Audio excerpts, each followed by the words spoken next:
المؤمنین سیدہ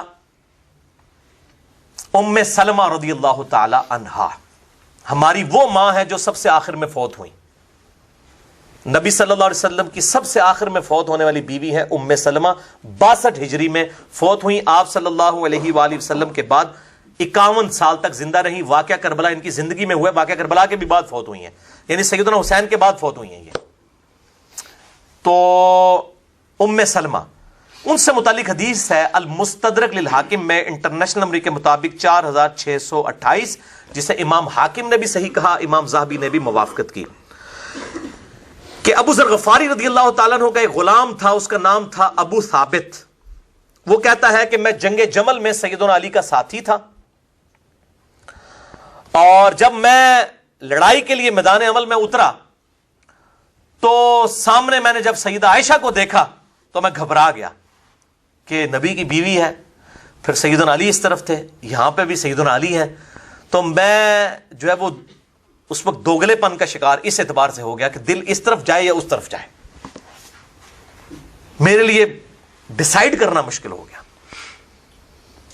تو کہتے ہیں پھر میں نے نماز کا وقت آیا, اللہ کی طرف رجوع کیا, تو پھر ظہر کی نماز کے بعد اللہ نے میرا دل جو ہے نا اس طرف مضبوط کر دیا کہ علی ہی حق پر ہے. تو بہرحال ہم نے جنگ کی, ہم جیت گئے. اس کے بعد یہ پھر ام سلمہ کے پاس مدینہ شریف میں آئے, ام سلمہ کو آ کر سلام کیا اور اپنا تعارف کروایا کہ میں ابو ذر غفاری کا غلام ہوں. ابو ذر غفاری تو پھر مولا علی کے ساتھیوں میں سے تھے, شیعان علی میں سے تھے, یعنی وہ شیعہ پولیٹیکل ٹرم میں کہہ رہا ہوں, فرقوں والی ٹرم میں نہیں. آج ہم اہل سنت اپنے آپ کو شیعان علی سمجھتے ہیں, الحمدللہ ہم اہل سنت, وہ ناسبی والے اہل سنت نہیں. تو انہوں نے آ کے ام سلمہ کو کہا کہ میں ابو ذر غفاری کا غلام ہوں. تو ام سلمہ نے کہا میں تمہیں کھانا شانا بنا کے دیتی ہوں. انہوں نے کہا میں کھانے کی غرض سے نہیں آیا, میں نے صرف اس لیے آیا ہوں کہ میں اپنی ماں کی بارگاہ میں حاضری دوں.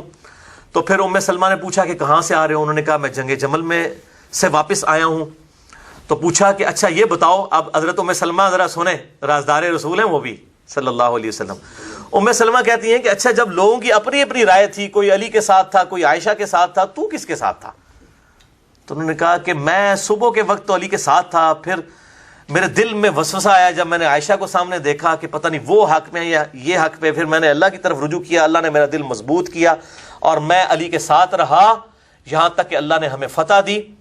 تو ام سلمہ نے کہا ابو ثابت تو نے بہت ہی اچھا کام کیا, میں رسول اللہ کی بیوی نے خود نبی صلی اللہ علیہ وآلہ وسلم سے یہ بات سنی تھی کہ علی اور قرآن, علی قرآن کے ساتھ ہیں اور قرآن علی کے ساتھ ہے, قرآن اور علی قیامت تک ساتھ رہیں گے یہاں تک کہ حوض کوثر پہ آ کر مجھے ملیں گے. علی قرآن کے ساتھ ہے, قرآن علی کے ساتھ ہے قیامت تک کے لیے. ایک کہتے ہیں جناب جنگاں ہو چکی ہیں نے, اے بھائی قیامت تک جنگ جمل صفین نہروان ڈسکس ہوئے گی بھائی, کیونکہ علی قرآن کے ساتھ ہے اور قرآن علی کے ساتھ ہے قیامت تک کے لیے, حتیٰ کہ حوض کوثر پہ ملیں گے. حوض کوثر پہ کیا ہوگا؟ حوض کوثر پہ کیا ہوگا؟ سحقن سحقن لمن غیر بعدی, سحقن سحقن لمن بدل بعدی. ان پر پھٹکار ہو, ان کو مجھ سے دور کر دو جنہوں نے میرے بعد میرے دین کو بدل دیا. اب یہ حدیث ایک بڑی کڑوی گولی ہے, بخاری اور مسلم کی حدیث, اصحابی اصحابی اصحابی اصحابی.